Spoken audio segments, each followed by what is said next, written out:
Les étudiants peuvent dépasser jusqu'à 10 000 francs sans objectif. Or, en ce moment crucial, beaucoup de concours sont en cours. La FASTEF est en cours, l'EFI est en cours, la douane est en cours, etc., etc.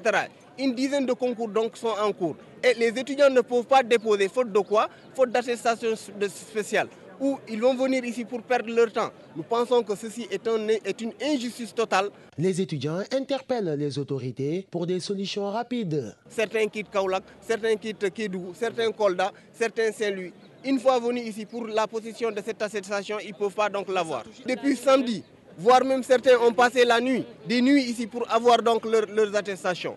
Donc ça montre une fois de plus cette manque de considération envers les étudiants. S'il n'y a pas de solution, on risque encore de trouver d'autres perturbations qui n'ont pas leur raison d'être. Récupérer son attestation provisoire du bac relève d'un véritable parcours du combattant. Ceux qui ont décroché ce sésame ont eu chacun son tour chez le coiffeur. Amadou Limbaye, merci. Matam Boko Gisgis soupçonne des non-dits sur l'affaire ArcelorMittal. Les camarades de Pape Diop fustigent le mépris du pouvoir à l'endroit des avocats sénégalais écartés au bénéfice d'étrangers qui sont repartis avec 5 milliards de francs CFA d'honoraires. Une correspondance de Souleymane Thioye qui a été diffusée sur la 99.0 Dakar. Nomination de Monseigneur Benjamin Ndiaye à la tête de l'archidiocèse de Dakar. Les fidèles chrétiens se réjouissent et voient en lui un homme de paix et de dialogue. En outre, ils ont salué le rôle qu'a joué également son prédécesseur, le cardinal Théodore Adrien Sarr. Reportage de Ramatoulaye Ba. Monseigneur Benjamin Ndiaye, le nouvel archevêque de Dakar, jusque-là évêque de Kaolack, cet homme n'est pas un inconnu chez les fidèles catholiques. Certains vantent ses qualités et mérites. Je trouvais que c'était un homme pacifique, homme de vérité. Parce que ce n'est pas par hasard qu'il était choisi pour être le nouveau archevêque de Dakar. C'est quelqu'un qui connaît bien le diocèse et je vous dis encore, il peut beaucoup apporter au diocèse de Dakar par son dynamisme. Sincèrement, parmi les évêques qui sont là, il fait partie des meilleurs. Sa nomination n'a pas été une surprise pour nous. Œuvrer pour le dialogue interreligieux et représenter dignement l'Église du Sénégal. Les catholiques livrent leurs attentes. Les chrétiens sont là, nous attendons de lui un pasteur qui va continuer ce que l'autre avait fait. Je veux dire par là le dialogue islamo-chrétien, qu'il continue à le faire. Ces fidèles ont toutefois magnifié l'œuvre de son prédécesseur, le cardinal Théodore Adrien Sarr, ci-devant archevêque de Dakar. Un homme qui, selon eux, a beaucoup fait pour l'Église catholique. Il a énormément fait pour l'Église et c'est un pasteur vraiment à qui nous pouvons dire merci. Merci pour tout ce qu'il fait et merci pour nous, pour le Sénégal, pour le monde tout entier. Monseigneur Benjamin Ndiaye, aujourd'hui à la tête du gouvernement pastoral de l'archidiocèse de Dakar. Il prendra possession canonique au plus tard le 22 février 2015. Parlons de la fête de Noël qui approche à grands pas et les parents ne savent plus où donner de la tête avec les enfants qui ne cessent de réclamer leurs cadeaux. Néanmoins, les parents disent qu'ils feront le nécessaire pour satisfaire leurs enfants. Un reportage de Adama Thioune. Noël, une casse-tête pour les parents avec la cherté de la vie et les enfants qui ne cessent de réclamer leurs cadeaux. C'est l'exemple de cette dame et de ce père de famille. On est obligé parce que c'est notre devoir. C'est leur droit, donc nous sommes obligés. Voilà, très bien, c'est la fête. Il faut qu'on fasse ça avec eux de façon vraiment harmonieuse, quoi. Les deux petits derniers ne cessent de réclamer leurs cadeaux. Je vais leur acheter pour satisfaire leurs désirs. Comme Dieu nous a prêté vie jusque-là pour qu'on puisse fêter Noël, alors nous ferons tout pour que les enfants soient contents. Dans cette boutique, rien à signaler, les affaires marchent selon le gérant. Les parents viennent acheter des cadeaux. Ça se passe très bien, hein. Très bien chez nous, ça se passe vraiment bien. Ça, nous ne regrettons pas, ça se passe très bien. Donc, pour moi, ça marche, je ne suis pas hypocrite, ça marche, je ne me plains pas. Ça marche très bien. Non, pas du tout. Pour ce marchand ambulant, les sapins de Noël marchent à petits bras. Il espère que d'ici la fête, ça ira beaucoup mieux. Les affaires marchent petit à petit. Et j'espère que d'ici la fête, ça ira beaucoup mieux. La fête de Noël arrive à grands pas avec l'attente des enfants pour leurs cadeaux. Les parents font tout pour satisfaire leurs enfants en leur offrant des présents. Sur l'international, assassinat d'Hervé Gourdel, un chef djihadiste a été tué par l'armée algérienne. Et puis en France, un conducteur lance son véhicule sur le marché de Noël de Nantes. C'est un récit signé Aram Diaye.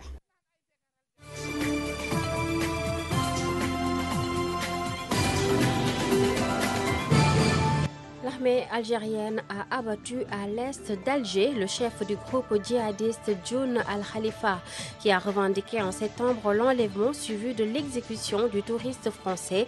Hervé Gourdel a affirmé ce mardi la chaîne Nahar TV sans qu'aucune confirmation de cette information n'ait toutefois pu être immédiatement obtenue de sources officielles.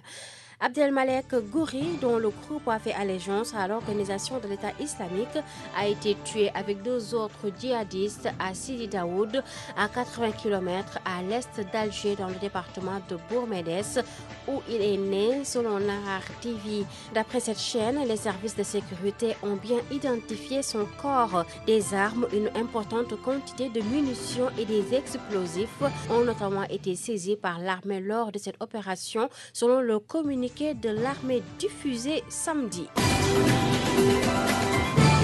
Pour la première fois, le Conseil de sécurité des Nations Unies va se pencher sur les violations des droits de l'homme en Corée du Nord. La décision de faire entrer cette question à l'agenda du Conseil a été prise lors d'un vote malgré l'opposition de la Chine et de la Russie.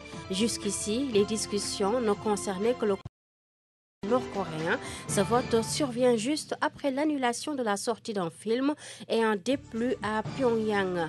La Corée du Nord a été victime pendant quelques heures d'une coupure totale de l'accès à Internet, ce que Barack Obama avait promis une réponse proportionnée au piratage informatique subi par Sony Pictures, qui a produit le film à l'origine de la discorde. Il s'agit de la cyberattaque la plus grave jamais survenue aux États-Unis. La Corée du Nord est l'un des régimes les plus répressifs de la planète. En France, pour la 2e fois en 24 heures, un conducteur a délibérément lancé son véhicule sur une foule, cette fois-ci sur le marché de Noël de Nantes, faisant 10 blessés, dont 5 graves. L'un d'entre eux se trouve dans un état critique. Comme hier, il s'agirait de l'acte d'un déséquilibré, mais cette fois-ci, le conducteur n'a invoqué aucune revendication religieuse. L'incident s'est produit dans la zone piétonne centre-ville de Nantes, sur la place royale de la préfecture de Loire-Atlantique, où est installé le marché de Noël. Originaire de Charente-Maritime, l'homme était connu des services de police pour des délits mineurs. Il s'est lui-même porté plusieurs coups de couteau au thorax.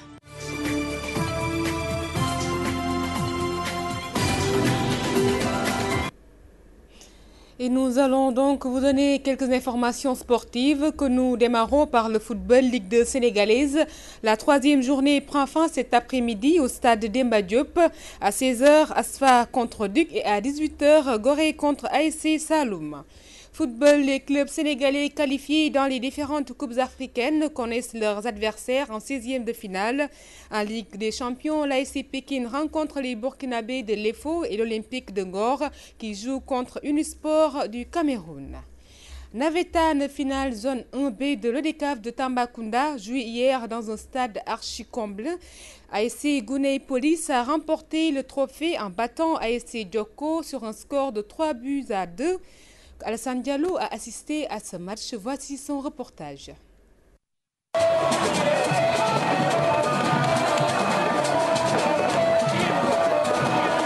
L'équipe de Gouney Police des abattoirs remporte la finale de la zone 1B de l'ODCAV de Tambacounda face à l'ASC Djoko du même quartier. Au coup d'envoi, les protégés de Sada Moussassi en blanc ont pris d'assaut le camp adverse. Entre des passes maladroites et précipitées, les joueurs finissent par ouvrir le score à la 28e minute par Madi Keita. Réponse du berger à la bergère. L'ASC Gouney Police en jaune, par des comptes, parvient à placer des attaques et égalise à 3 minutes de la mi-temps par Zakaria Diakité. Après une égalité parfaite à la pause, Guney Police se signale avec un but marqué à la 52e minute par Fodé Dabo Diouf sur un coup de pied arrêté des 25 mètres. Djoko réussit à recoller au score grâce à Abdou Karim Sissoko dans l'ultime minute du temps réglementaire sur penalty. Place aux prolongations. L'ASC Gounès plus chanceuse vint à bout des hommes en blanc en inscrivant leur 3e but à la 115e minute par Draman Kanté sur une erreur défensive de Djoko. Guney Police et Djoko ont reçu respectivement 150 000 et 100 000 francs CFA des mains du parrain. Beaucoup. Il y a eu plus de buts que de mal. Le match s'est joué vraiment dans la plus grande sportivité. Le fair play a été au rendez-vous. Et donc nous remercions les équipes finalistes, l'ASC Guney Police et l'ASC Djoko Senior, l'ASC Djoko et l'ASC Plateau Académie. Aujourd'hui nous sommes heureux. Les matchs se sont déroulés dans de bonnes conditions. Les meilleurs ont gagné. Coup de monde lors de ce match. L'ambiance était aussi au rendez-vous. Alassane Diallo, Tambacounda, Radio-Télévision Walfadjri. Alassane Diallo, merci. Football Ligue 2 sénégalais, cette fois-ci un match joué pour le compte de la 3e journée ce lundi. Renaissance contre RSC Yoff, 1-0. Ndarguet Etix, 1-0. La 3e journée prend fin ce mardi au stade Demba Diop. À partir de 16h, Asfa contre Duc. À 18h, US Gorée contre ASC Saloum. Football Ligue 1 sénégalaise, la 3e journée a pris fin ce lundi également. La Linguère a tenu un échec, un but partout. L'ASC Pikine au stade Amadou Barry de Guédiawaye. Au stade Demba Diop, le Port a battu l'Olympique de Ngor sur un score de 1-0. L'US Ouakam est leader suivi de l'ASC Douane.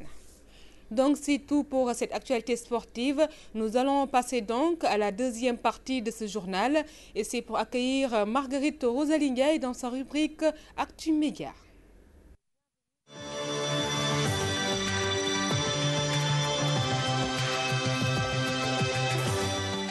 Bonjour et bienvenue dans votre rubrique Actu Média de ce mardi 23 décembre 2014.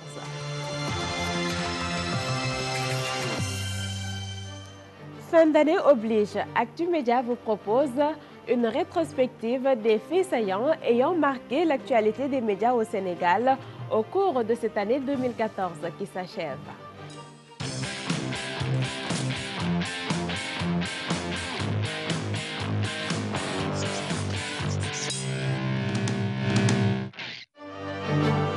On ne laissera plus passer les injures, dérives et autres déviances constatées dans les forums de certains sites web. Ces propos du président de la République sont bien appréciés par les professionnels des médias. Le président de la République a le droit de s'insurger contre ce qui se passe sur les forums comme tout citoyen.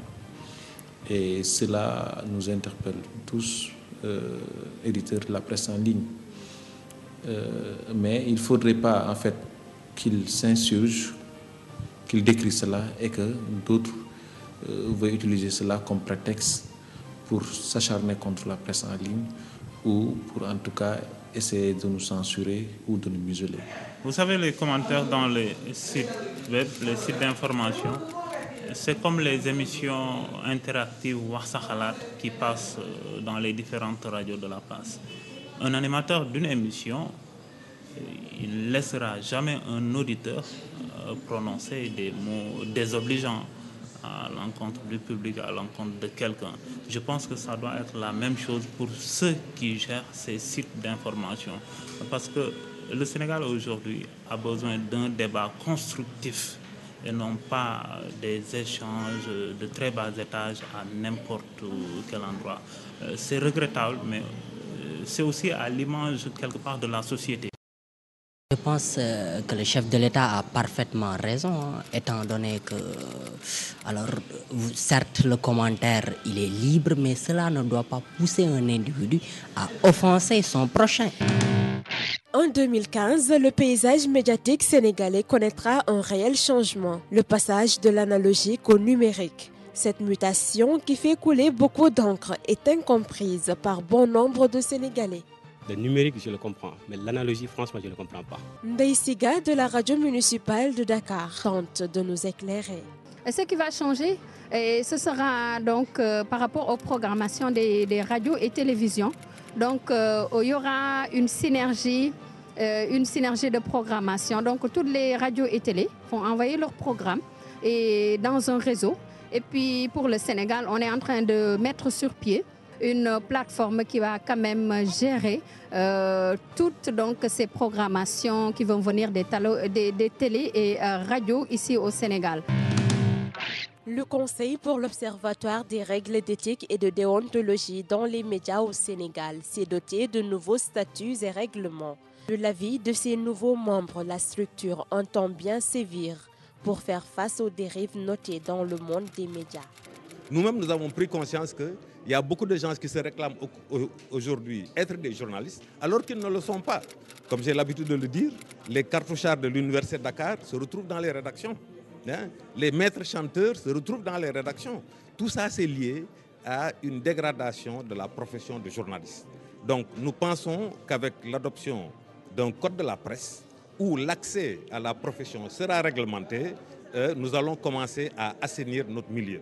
Dans le même temps, les journalistes eux-mêmes vont se juger et se dire la vérité. Mais la sanction, elle ne sera pas seulement une sanction, comme on l'a dit tout à l'heure au niveau de l'Assemblée générale, une sanction négative. Cela pourrait être aussi une sanction positive. Parce que autant il y a des gens qui font mal leur boulot, mais il y a aussi des gens qui font correctement leur boulot. Nous voulons assainir cette profession. Il y a des gens qui sont venus dans la profession qui ne sont pas des nôtres. Voilà, ces gens-là, il faut qu'on fasse tout vraiment pour leur barrer la route. Et ceux-là qui sont là-dedans, y compris même ceux-là qui ont fait des écoles de formation, mais qui n'observent pas les règles d'éthique et de déontologie, ces gens-là, il faut les combattre. C'en est tout pour ce premier numéro de Rétro 2014. Merci à toute l'équipe qui m'avait accompagné. Merci également à vous. Au rendez-vous mardi prochain pour un autre numéro.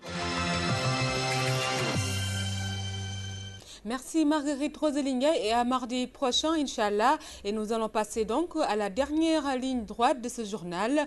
Et c'est pour donc passer à la revue de la presse, une lecture de Gorgui Samba Ndiaye.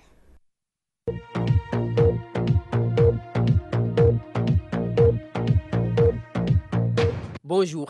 En vedette dans la presse de ce mardi, la reprise du procès de Karim Wade et compagnie. Karim Wade et ses coinculpés renseignent Walfadjri ne se sont pas encore tirés d'affaire. Pour preuve, précise le canard du front de terre, le parquet spécial, dans ses différents réquisitoires, a demandé le rejet des demandes de liberté provisoire introduites aussi bien par les avocats de par ceux de Mamadou Pouye et assure le populaire, lors de la reprise du procès la traque des biens mal acquis, il y avait de chaudes empoignades, surtout relève le journal autour de la demande de liberté provisoire de Karim Wade. Malgré la forte insistance des avocats de Karim et Mamadou Pouye renchérit le témoin, le procureur spécial de la CRI, Cheikh Tidiane Mara, rechigne encore à accorder une liberté provisoire aux prévenus en détention depuis 2 ans. Le procureur spécial avertit mon confrère craint toujours une subordination de témoins si les mises en cause étaient libérées et ne veut en aucun cas entamer la sincérité du procès. Karim a fait 2 ans en prison, mais enseigne Cheikh Tidiane Mara à la une du journal Le Populaire. La peine encourue est de 10 ans ferme. Cela dit, informe l'Observateur, Karim Wade et Mamadou Pouye seront édifiés le 29 décembre prochain sur leur demande de liberté provisoire. En tout cas, relève le biétiste de la Tribune, si Karim Wade espère sortir de prison après 24 mois d'incarcération pour humer un air de liberté, il y a certainement, pense Birima, un échec des gouvernants actuels dans la gestion de la traque aux biens mal acquis. Parce que, souligne mon confrère, l'engouement noté aux premières heures de ce qui était désigné comme une vaste entreprise de salubrité publique s'est sensiblement amenuisé et renseigne la Tribune. Lors de la reprise du procès, Karim est toujours resté à fond. Viviane Wade, sa maman, absente, et Bibo Bourgi est prêt au combat. De toutes les façons, déclare l'avocat de Bibo Bourgi dans les colonnes du journal Le Quotidien, le retour de ce dernier est un tournant du procès. À en croire Pape Laïti Ndiaye, ce procès durera encore quelques mois selon des prévisions. Un autre avocat fait la une de Réumi. Il s'agit de Madické Niang, avocat de Karim Wade. Selon la publication, Madické Niang va quitter le barreau après le procès de Karim Wade. Le procès de Karim Wade, nous y restons avec Le Populaire qui a rapporté les déclarations de Bibo Bourgi à l'endroit de Henri Grégoire Diop, président de la CREI. Si je suis en vie, retient Bibo Bourgi, c'est grâce à votre décision. Une décision du chef de l'État à découvrir à la une du quotidien national Le Soleil. Selon l'Astre de Anne, Macky Sall a décidé d'octroyer une dotation de 8 milliards de francs CFA au secteur artisanal pour 3 ans.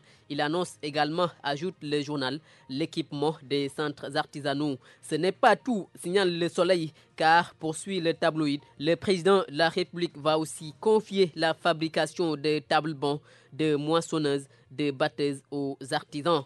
Macky Sall redonne espoir aux artisans, constate Direct Info. Aminata Touré redonne aussi espoir aux joueurs de l'équipe nationale de football. De l'avis de l'ancien Premier ministre relayé par Stade, les Lions actuels sont humbles et efficaces. Parlant justement des Lions, Stade nous fait savoir que Issa Sissoko, Demba Ba et Mohamed Diamé ne feront pas partie de l'équipe du Sénégal à la CAN 2015. Demba Ba out, Sissoko out, confirme Wasport. Quant à Diafra Saro et Lamine Gassama, assure le journal, ils feront partie de la liste des 23. Pape Alioune Ndiaye et Ousmane Mané, ils feront partie, révèle Wasport, des 5 réservistes. Bonne lecture. Merci Gorgissa Mandiaye, c'est fini pour ce journal. Un grand merci du côté technique à Elaj Ndiaye et à Aïssatou Diagne. Côté rédactionnel, merci à Ousmane Sen. Côté esthétique, merci à Abinour. Vous allez retrouver à partir de 14h Nekoumba Diop pour l'édition Wolof. Passez d'excellents moments en compagnie des programmes de Walf TV.